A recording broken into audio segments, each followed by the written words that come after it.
चित्रकूट के घाट पर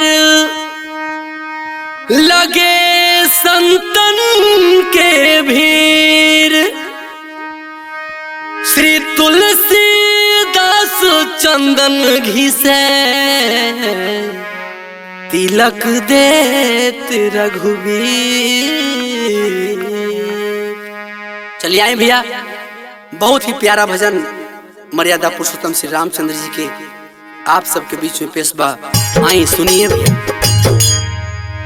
जरा देर ठहरो राम, तमन्ना यही है।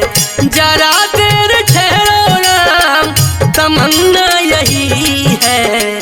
अभी हमने जी भर के देखा नहीं है। अभी हमने जी भर के देखा नहीं है। जरा देर ठहरो राम, तमन्ना यही है। अभी हमने जी भर के देखा नहीं है।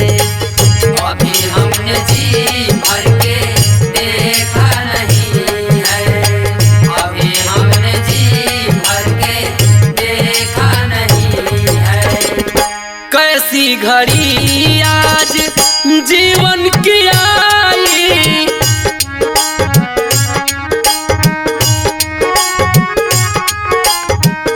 अपने ही प्राणों की करते विदाई।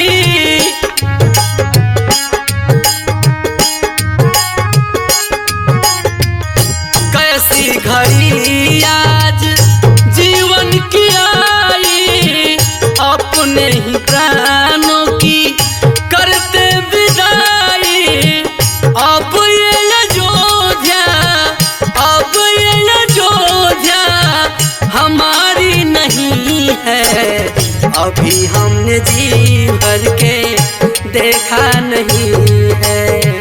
अभी हमने जी भर के देखा नहीं है। अभी हमने जी भर के देखा नहीं है। माता कौशल्या के आंखों के तारे,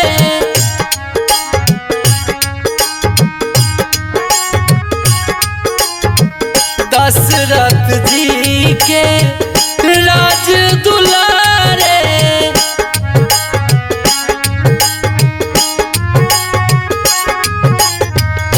माता कौशल्या की आंखों के तारे, राजा दशरथ जी के राज दुलारे। कभी ये अयोध्या, कभी ये अयोध्या भुलाना नहीं है। अभी हमने जी भर के देखा नहीं है।